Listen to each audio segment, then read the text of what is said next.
Buenas, este video es para la presentación del 10% del tercer corte de lógica digital, ¿sí? Sobre contador ascendente y descendente con flip-flop JK. Este video es presentado por Nicolás A. Herbert Pavón, Juan Camilo Barreras Díaz y mi persona, Anderson Pino Quintana. A continuación vamos a hacer una breve explicación de los elementos a utilizar en el diseño.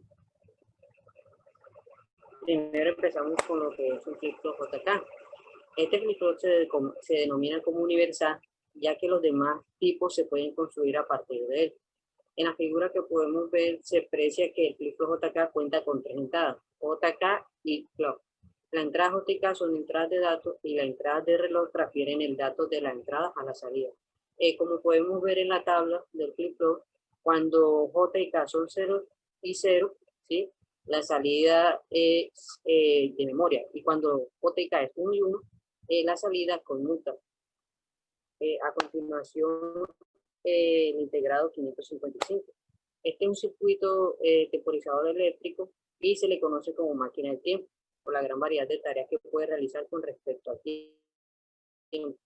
Tiene internamente una combinación de circuitos digitales y análogos. Se utiliza comúnmente para proporcionar retardo de tiempo, como oscilador a una determinada frecuencia y como un circuito integrado flip-flop. A continuación, este circuito integrado 555 nosotros lo vamos a implementar en un diseño conocido como estable. En este modo, el 555 no tiene estado estable. La salida 3 va cambiando entre nivel bajo y alto, en este caso 0 y 5, independiente del estado de la entrada 2. El tiempo que estará la salida en alto y en bajo dependerá de los componentes del circuito. A continuación, el 74LS47. Este es un decodificador conductor SD a 7 segmentos. Cuenta con salida activa baja, diseñado para la conducción.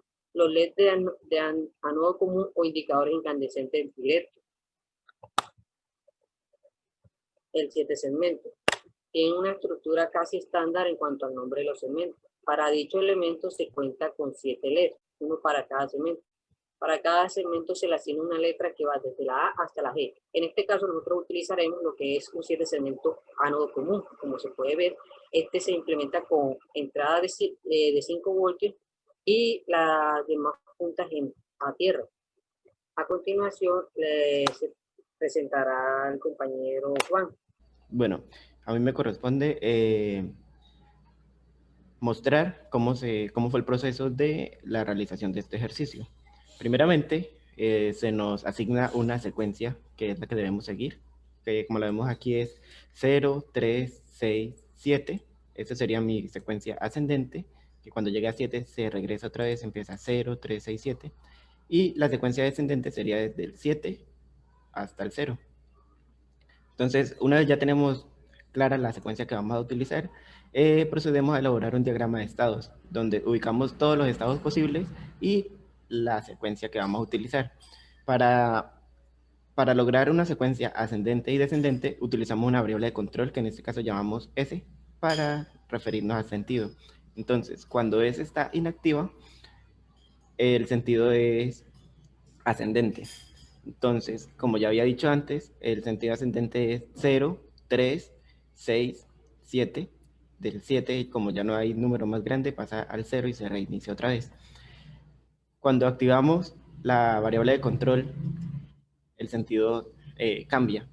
Y en este caso, pues sería todos los números desde el 7 hasta el 0. Y así sucesivamente. Ok. Entonces, una vez que ya realizamos el diagrama de estados, procedemos a realizar la tabla de estado presente siguiente. Entonces, ¿cómo se elabora esta tabla? Tenemos en binario todos los valores que puede tomar,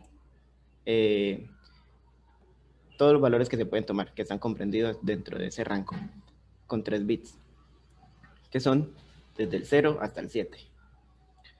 Y tenemos la variable de estado, que pues nos va a repetir lo mismo desde el 0 hasta el 7, pero cuando esté activa.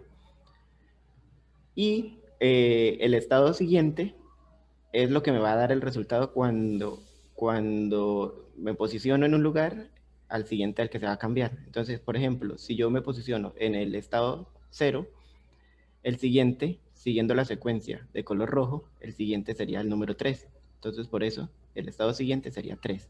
Y aquí lo vemos en binario, que sería 3. Ahora, cuando yo estoy posicionado en el 1, como no está comprendido dentro de la secuencia, lo que tiene que hacer es pasarse a la siguiente. De manera que cuando yo active el interruptor estando en el 1 y también en el 2, se repite el mismo caso, ellos deben seguir la secuencia ascendente hasta el 3. Hasta el 3. Listo, entonces por eso tienen estos tres estados de aquí. Ahora, estando en el 3, el siguiente salto lo da hasta el número 6. Hasta el número 6. Entonces el estado siguiente sería número 6. Aquí está, comprendido, número 6. Igual que con el 1 y el 2, está el 5 y el 4, que no están comprendidos dentro de la secuencia ascendente, pero el número siguiente sería el 6. Entonces se coloca también el 6. Y así sucesivamente. El 6 pasa al 7 y el 7 pasa al 0. Entonces aquí donde está el 6, pasa, el estado siguiente sería el 7 y el 7 pasa al 0. Siempre se va a estar repitiendo esta secuencia siempre y cuando S, la variable de control, esté en 0. Ahora, cuando la variable de control está en 1, el diagrama de estado pues es descendente. Empezando desde el 7, o bueno, desde el número donde se pulsa el interruptor, él va al número anterior. O sea, si yo pulso el interruptor estando activo el interruptor, la variable de control estando en el 6, él pasa al 5. Si la activo en el 5, pasa al 4. Y así, iría 3, 2, 1, 0. El 0, como no hay número más pequeño, pasa al más grande, que es el 7.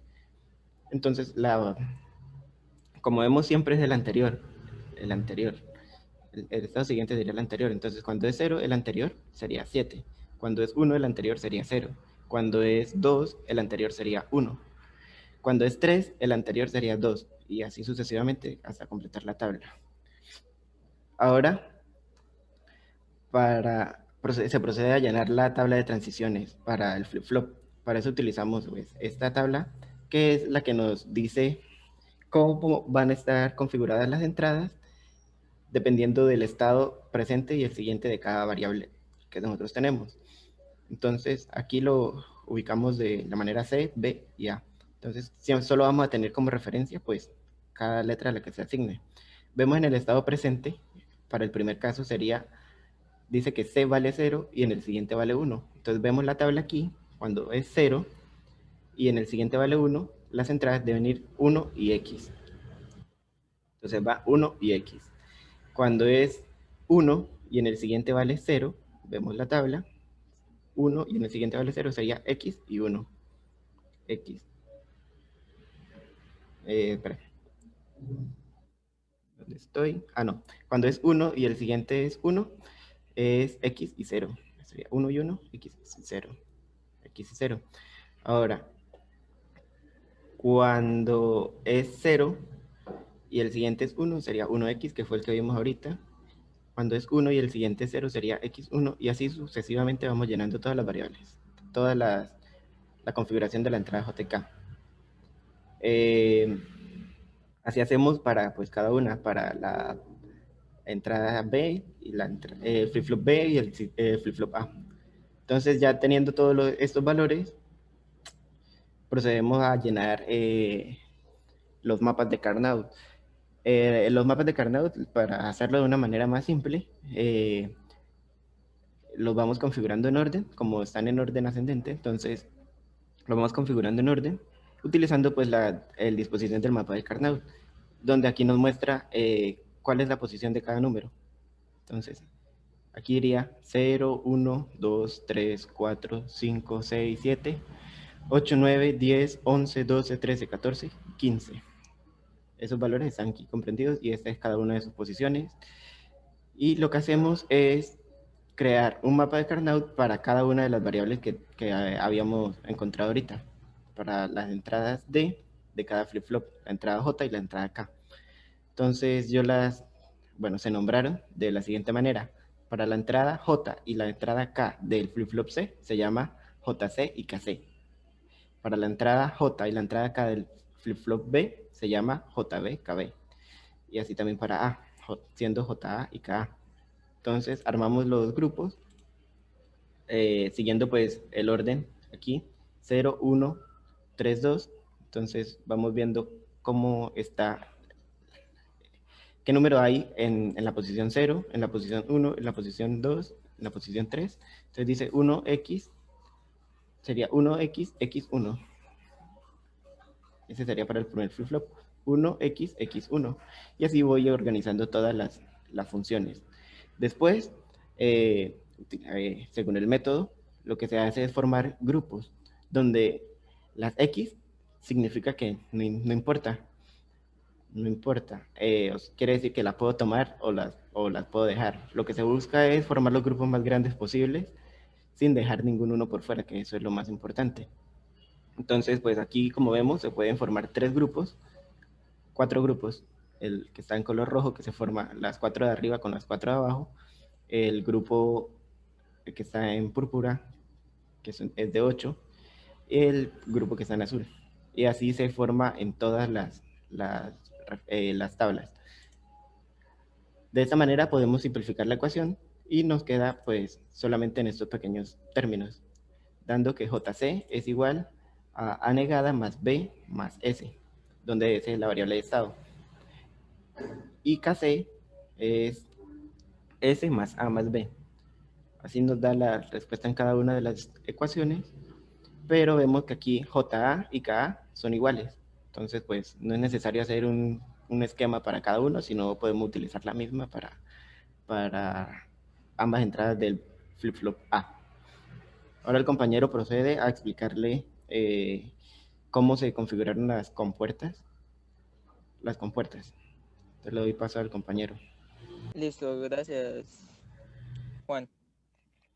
Después de tener las ecuaciones halladas por los mapas de Carnot, cada una de las ecuaciones son las configuraciones de los circuitos lógicos. Cabe resaltar que el número más alto de nuestra secuencia es el 7, por ende son 3 flip-flop, que esto se traduce en 3 bits. Entonces, de manera binaria, lo que hacemos con cada entrada es manejar cada circuito. En el caso del flip-flop C, se maneja para la entrada J y para la entrada K del flip-flop C. Lo mismo se repite para el flip-flop B, en el que se hace cada circuito para la entrada J y la entrada K. En el caso del flip-flop A, según los mapas de Carnot, el resultado es el mismo.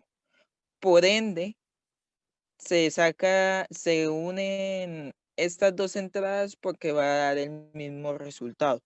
En esta situación, nosotros hacemos para denotar las salidas de manera de que C es la salida normal y NC es la salida negada, en la que allí serán los estados de ascendencia y descendencia de cada secuencia.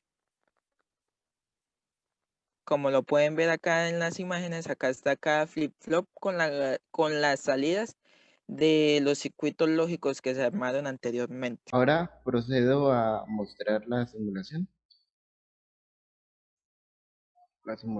Pues como había explicado ahorita mismo el compañero, esta es la configuración de cada flip-flop.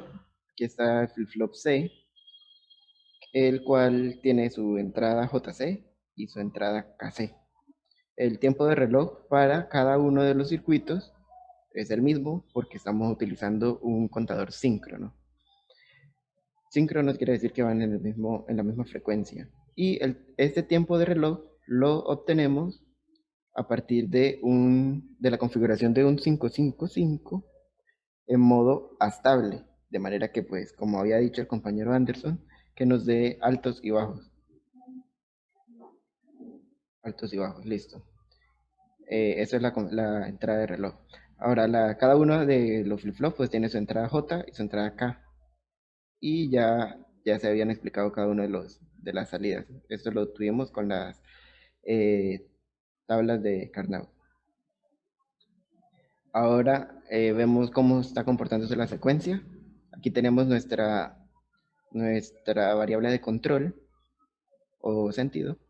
Y en este caso está desactivada, por lo cual la secuencia es ascendente y debería seguir el patrón de 0, 3, 6, 7, 0, 3, 6, 7. Vamos a ver. 0, aquí era 3, 6, 7, 0,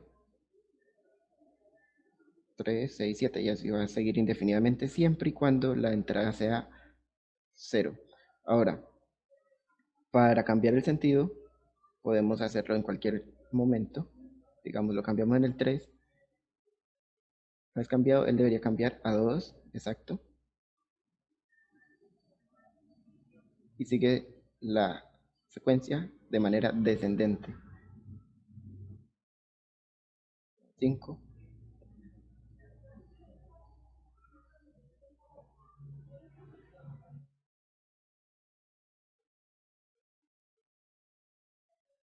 6, 5, 4, 3, 2,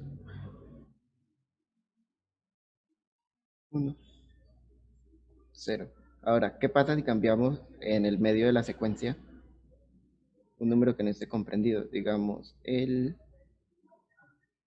5. De manera ascendente, después del 5 seguiría el 6. Correcto. El 7. El 0. El 3. El 6. O sea, está correcto. Y de manera descendente, posicionándonos en el 0, pasaría al 7. 6, 5. Otra vez si lo activo, ahí se cambia. O sea, se puede cambiar el sentido en cualquier momento. Listo. Esto muestra la simulación, está correcto. Ahora pues se procede a mostrar el montaje de este circuito y de manera, también vemos el funcionamiento de manera ascendente y descendente. Listo.